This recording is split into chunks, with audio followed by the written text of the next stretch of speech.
Hello, this is Roshi, and I'm coming on for another Off the Wall episode.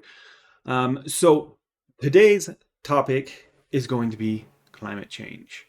So it's been in the news quite a bit lately, talking about climate change and talking about what, basically talking about how we should be really scared that the climate is changing and that there's going to be total devastation over the entire earth because of climate change and waters rising and things of that nature. Well, I don't doubt that climate changes. In fact, I know that climate changes. In fact, climate has been changing for the entire life of the earth. Climate changed drastically for at times and just slowly at other times. The fact of the matter is that um, there's been major climate changes and major shifts throughout time, and our Earth actually changes in its climate in almost a cyclical nature um, of about 100 years. So it will have a cooling period, and then it will have a warming period, and it takes about 100 years for these periods to happen. Um, so about 1910 was when we finished our last cooling period, and we started to um, cool down less than what we were. So basically, we peaked at how much cooler we were getting, and it started cooling less after that, and then we went into a warming period. Um, And that does not coincide very well with the Industrial Revolution. So the Industrial Revolution didn't pick up big time until much later, much after the warming period had started. So that the Industrial Revolution could have contributed some to the warming. However, it didn't contribute all that much. It was already on a warming trend before the Industrial Revolution ever took off. Um, So, or took off enough to actually affect anything anyway. And not only that, but we're we're really us as humans. It shows an awful lot of um, I don't know what to call it. Anyways, we're not being very smart when we think that we can affect a world this size's um, natural processes. The natural processes of the earth are so big and so huge that it would take an awful lot for us to affect anything to a greater degree than maybe a fraction of a degree in temperature. Um, because the Earth is going to do what the Earth does, and the Earth has a natural cooling system. So it's also got a natural heating system. The natural heating system is the sun. The sun heats us up when it's out, when it sends its rays down. That's how the Earth is heated. And the the cooling system is much like a lot of the cooling systems we use. So in order to cool your house, you'll either use refrigeration or you'll use um, swamp cooler. Well, it's more like a swamp cooler system that the Earth has because it uses water. Water is its natural cooling system. So if it gets too hot, then what happens is more water evaporates off of the Earth and up into the air. When more water evaporates up into the air, it creates clouds, which sends more of the sun's rays back up into the atmosphere instead of letting as many rays down in. Now, it will still trap some rays down closer to the earth. However, this process is all happening up above the Earth a ways. So, um, so it's still going to have a cooling effect on the Earth's surface, because it's blocking some of the sun's rays as well as it's raining. And then also it will create cooler patches and stuff like that. And so then you'll get the wind that comes in. So it's like turning on a fan, basically. Because so by heating up the water, the clouds go up. They block out the sun. They make it colder in that area where the sun's blocked. So then there's a warmer area over next to it where it's not raining and where it's getting the sun. So then that cold air, or no, it's actually the warm air, is tries to get to the cold air and tries to warm up that area. So the warmth moves towards the cold, and that's how wind is created. So with wind and water, so basically it's very much like a swamp cooler system. Swamp cooler system puts water out and then it turns on a fan to pull air in and through that water to cool it down and send it down into your house or wherever, whatever you're cooling with that swamp cooler system. So the Earth, it has its own cooling system. It has a swamp cooler system that will basically that basically covers the whole entire Earth and cools the whole entire Earth. And the hotter it gets, the more water is pulled into the air. The more rain comes down onto. So and then that's the thing. So the wind starts picking up, and that pulls the clouds over the top of the area where there's the warmer air, and then it drops rain, and so then the rain comes down, and that cools off the earth because the water actually on the earth will actually cool it off, and then you've got the wind that will reverse, and the wind will come back, and it will blow and cool down the other area.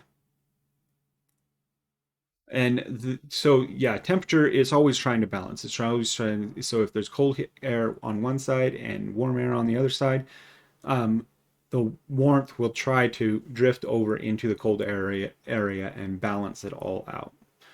Um, Temperature is always a balancing effect. It's always trying to balance itself out. Well, the Earth is so big that it's still going to have areas that are warmer than other areas because it's going to take time for that transfer to occur, and especially on such a large scale as the Earth is, because this Earth is a very, very big place. If you didn't know.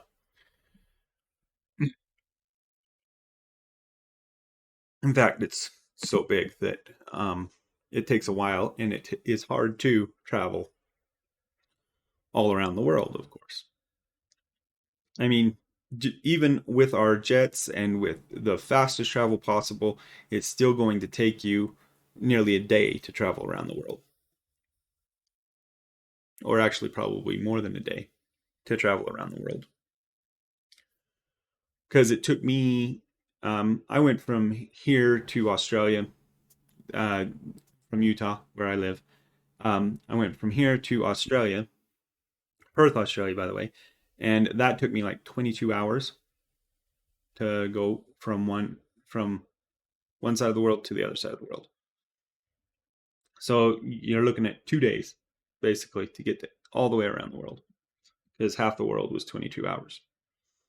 And you might be able to do that faster if you're basically able to fuel in air and if you're able to get a higher powered jet that maybe even a more one man jet that's flying. So then you can increase your speed. I mean, they can achieve very, very fast speeds.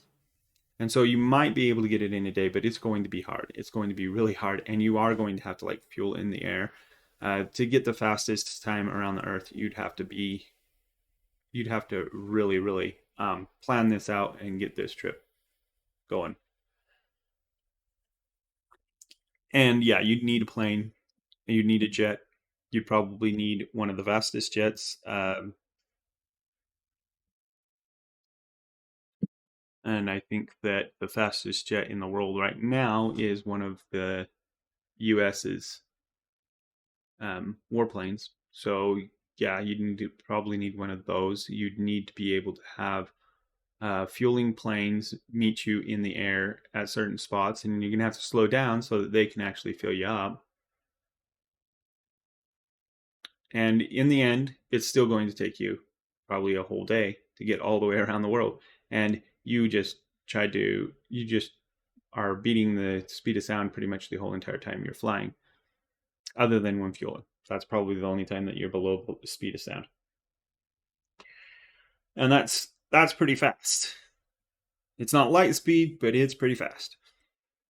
So, but anyway, the climate change. We got off topic. We keep getting off topic. Well, it's not completely off topic because that's just showing you the world is huge. The world is absolutely huge.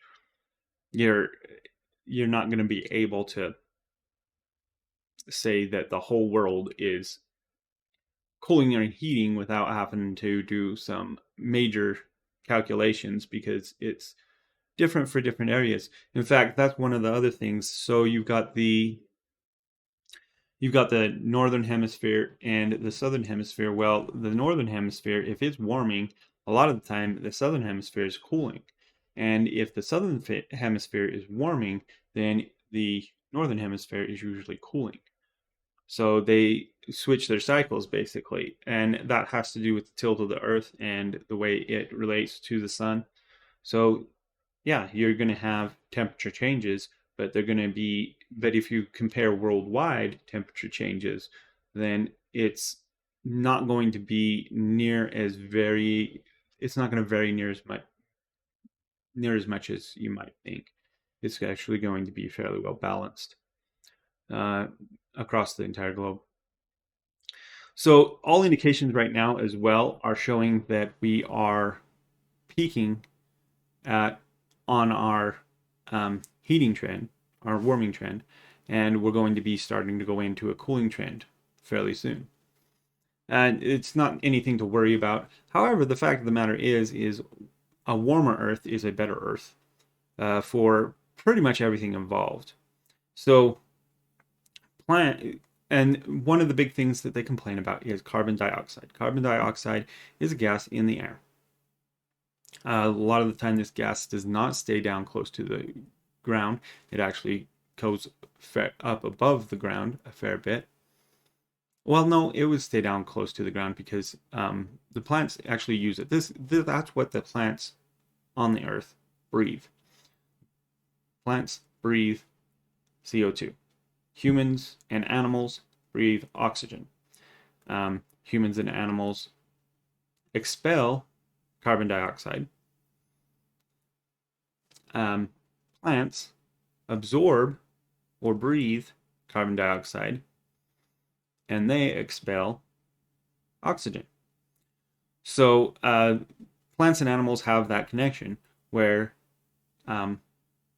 they kind of live off of each other. Basically, they help each other with keeping the air quality. So that's another system that the Earth has. This Earth is full of different systems that work to help control climate and help control what's going on around the Earth. Well, the problem with CO2 is they call it is a greenhouse gas. So the sun rays will come down, and these carbon dioxide molecules will bounce the heat and the light around. Mostly just the heat. Mostly the heat. It bounces the heat around, so it can actually because carbon dioxide is close to the ground, it actually keeps heat close to the ground. So it will hit. So say the heat comes down and hits the ground, and then it's trying to go and escape back up. Well, these carbon dioxide molecules can block it and make it bounce back down towards the ground, making it so that carbon dioxide can keep the ground a little bit warmer. The problem is it's not the well, one of the things is it's not even the biggest contributor of greenhouse gases. The biggest greenhouse gas in the water or in the air is water vapor. Water vapor actually is much more prevalent in the atmosphere than carbon dioxide. And we know that water vapor is actually the Earth's cooling system. So it put that water in there to cool the world down. And it does do that. It does cool the world down.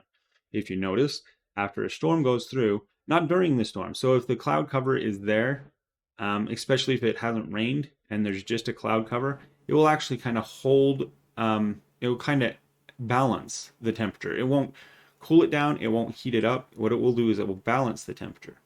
However, once those clouds move out, then it usually leaves behind a cooler air. So you're cooled down once those clouds leave. They take a lot of they blocked enough heat that you didn't warm up as much as you normally would have during the day, and during the night you might not have cooled off as much as you normally would during the night. But you still are colder, especially once those clouds move out, because then it just leaves a void of where it blocked the heat, but it didn't. But no warmth actually stayed. So the warmth that was down there might have stayed, or at least a little bit more of the warmth, but there was still some warmth escaping. And so everything down underneath those clouds is cooler because some of the warmth escaped. However, less of the warmth escaped from beneath those clouds than would have happened at night with a clear sky. So the water vapor will block some heat from escaping, but it will still allow some heat to escape. And it will also block more of the heat that's coming in during the day than if it's clear sky. So basically the clouds help moderate the temperature more, and it will have a cooling effect once those clouds move on. So once those clouds move on, the earth on ground level will be a little cooler than it was. With carbon dioxide, it doesn't exactly allow that. So the carbon dioxide, it sits closer to the earth, and so any heat that it traps, it's going to trap right down close to the earth. And so if the carbon dioxide levels do go up, then yes, the temperature on the surface of the earth can warm. But warm weather is not a problem. But warm weather is actually better for animals and plants. Plants and animals do better in warmer weather. And of course, people are going to say, well, yeah, but if it gets too hot, then we're just all going to burn. We're all going to roast. No, we're not. You're going to be wearing hats. You're going to be staying indoors, things like that, in order to stay cool. And we're going to do that. We're going to stay indoors and stay cool. Or we're going to wear hats and cover ourselves up so that we don't get burnt. So humans will survive it that way, and animals, they have natural systems and natural processes to help keep them cooler too. And the water is not there's actually going to be more rain and more water because the earth is going to be evaporating more because it's warmer. So though Earth's cooling system is going to be more active, which means more moisture, which is always good for plants. And then you have more carbon dioxide as well, which is also good for plants. In fact, most greenhouse owners want to increase the number of CO2 in their greenhouse. And the reason that they want to increase that is because it will help the growth of the plants in the greenhouse. So right now, the Earth is about is a little more than 400 parts per million as far as how much carbon dioxide is in the air. In a greenhouse owners will want their parts per million to be up around 1,000 to 2,000. That's kind of the range that they're usually shooting for in their greenhouse. And at 1,000 to 2,000, it has no ill effects on any animals, but it benefits the plants a lot. So at 400 parts per million, we are actually quite low for plant growth and for the earth to thrive. The actually actually for the earth to thrive, the parts per million should be at 1,000 to 2,000 would be excellent. That would be a good area. We could even go up to as high as 4,000 and it wouldn't have any ill effects on humans. It wouldn't have any, and it would actually benefit plants all the way up to 4,000 parts per million. You start getting more than that, then you might start having some effects. You might start having some problems. But the fact of the matter is, our carbon dioxide is not increasing that fast anyway. So so it has been nearly 100 years since the carbon dioxide. I believe it's been about 100 years since the carbon dioxide went up. Um, oh, I can't remember exactly what it was. So it was about 200, 100 years ago. The carbon dioxide was about 200, 100 years ago. So so yeah, we've increased somewhere around 200 in 100 years. At that trend, at that rate, it would take um, thousands of years for us to get to the point where we were. So if we had 1,000 years, that means that we'd have 2,000 of carbon dioxide increase. Now they say that it's exponentially increasing. That's not necessarily the case. It's that the temperature is exponentially increasing, and that the carbon dioxide in the atmosphere is exponentially increasing. That's not true. It's not exponentially increasing. Carbon dioxide is not exponentially increasing in the atmosphere, even though the world is producing more carbon dioxide. It's not an exponential increase. In fact, it has um, tapered down. It's actually lessened its increases in recent years. So in the last 10 years, we're not increasing as a globe as much as we were. And as the United States, we're actually decreasing in the last 10 plus years. We've actually decreased in our carbon emissions in the United States. The United States is doing their part. They are actually decreasing their carbon emissions. It's taking time and it's slow, but we are actually decreasing our carbon emissions, whereas the rest of the world is not. They're not decreasing their carbon emissions. Their carbon emissions are going up, and so we are still, as a globe, increasing in carbon emissions until China and other actors buy into the control of carbon emissions. We're going to continue to increase our carbon emissions as a globe. And China's not going to stop. They're not going to stop producing carbon emissions and producing a lot of carbon emissions. So the Earth is not in a whole lot of danger. It's really not as concerning the as people are trying to make it out to be. Scientists overinflate it and try to make it a lot worse than it is. And they do that because they want the money, they want the funding. And then there's other entities, like the government entities, they want it because they can put people in panic and get people to vote for them because they're going to do something about climate. But they were the ones that basically caused the panic by paying the scientists to create the panic, because the scientists want the money for their projects and their things.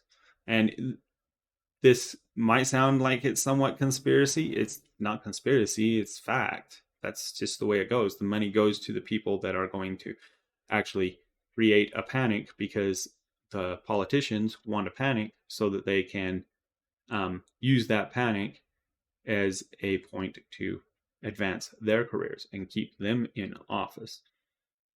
And it's pretty simple. It's a pretty basic principle and pretty basic system. It's a corrupt system, but it is a system that's there, and it's a system that continues. So I would be wary of politicians that are trying to push a climate change narrative as being a extremely dangerous and something that we need to worry a whole lot about. It's not something that we need to worry a whole lot about. The earth will take care of itself. The earth will cool itself. Now, I do still think that we are here as responsible stewards of the earth, and so we should do what we can. But in the same respect, there a warmer world is not a bad thing. And even if it's a lot warmer than it is now, what that will create is that will create more tropical areas. And animals are animals thrive in tropical settings. Almost all animals will thrive in a more tropical setting. Uh, even the polar bears, the penguins, and all of the animals that live in the cold north and the cold south, even they thrive just a little bit better with it just a little bit warmer. So that's not a trouble. And then when it comes to the ocean levels rising, well, the ocean levels aren't going to rise that much because most of the world is water, and most of the glaciers are on water or in water. And so if they melt, they really don't change the level of the ocean any. Now, the one place, so we do have Antarctica though, where those glaciers are all on land. So if they melt, then yes, maybe the water will rise. But the rise is going to be really slow and it's going to take an awful long time. And in that time, we could build um, a levee all the way around the whole entire United States fairly easily so that the water level rise actually has no effect. We could just get some, we could just start hauling dirt out there and dumping a whole bunch of dirt out there on the beach, and we'd still be able to keep the land reclaimed. And that's the thing, we still do make islands by doing that exact same thing, is taking dirt out and dumping it in the ocean and filling the ocean in to where we have an island out there. They make these islands in the ocean all the time. Why would you make an island if the water is just going to rise and your island's going to be underwater again? You wouldn't. And not only that, but you would make it much, much higher than the actual level of the water, and then you'd actually have a large beach area as well. So, and they might make it several feet above sea level for the island. But if we're talking large and quick sea level rise, then that's not going to do you any good. No, if the sea level rises, it's going to be really slow. It's going to take hundreds of years. And in that time, or it's going to at least take tens of years. And in that time, if we view it as a threat, if it's going to be a major threat and we're going to lose land, I guarantee you, like if Florida was going to be flooded completely, then I guarantee you that there would be large corporations, large companies that would start buying up beach lands and filling them in, putting up, basically building their island and building their island up high enough that that water is not going to be able to get to the top of it. And the people that are poor, that are somewhere close to the beach, obviously they're going to sell because they're going to be offered plenty of money. You're going to be offered well more than the property that they're on is worth. So they're going to be able to buy up that land, and that land is going to be raised as well. And the poor people benefit as well because they're able to sell their land for more than they paid for it, which means that they're going to be able to move inland to a nice neighborhood, set up shop, build their house there, or move into a house farther inland where they're safer, where they're happier, and where their money goes farther because guess what? They got more for their land than what it cost them to buy it. So they benefit. And even if they're just renters, the landowners that are there, they'll either raise the land themselves, they might increase rent. Well, that means that the people that are renting and aren't as wealthy, they're going to have to move inland. Well, most of them will already be inland because it's really hard to rent beachfront property. Um, and it's really expensive, especially so the poor aren't going to be renting beachfront property. And not only that, but all of the people that are climate alarmists, that's what I call them, climate alarmists. Climate alarmists will say that, oh, the climate change is terrible and it's going to cause a whole bunch of problems. Well, then they go and buy houses on the beach or close to the beach in areas that they're trying to say is going to be underwater in X number of years. So it's all very disingenuous as to how this is going to happen. So I don't deny that there is climate change. I believe very much that there is climate change. But I don't see any problems with the world getting warm. I don't see how it's going to make it harder or worse for us. And I don't believe that it's going to continue to warm. I believe that we're coming close to the end of the cycle of the warming and that we're going to start cooling down. That may not happen right away. It may not happen all at once, but I think that it is going to happen, and I think it's going to happen fairly soon. So, yeah, that's pretty much the episode for today. So like, share, subscribe, hit the notification bell, and comment down below. All your interaction with the video actually helps to promote my videos and get it move and make it so that the YouTube algorithm promotes it and puts it out there for more people to see. And I would very much like for more people to be able to see my videos and be able to hear some of the things that I've learned and some of the things that I've looked at. And as far as climate change goes, I've looked into the science. I've looked through the science over and over again on many different fronts. Looked at a whole bunch of different ideas and a whole bunch of different things about the climate, and it just seems that there is no negatives to a warming world. Now, world where it gets a lot colder, there are major negatives to that. But as far as warming, there's really no negatives to it. People thrive, animals thrive, plants thrive.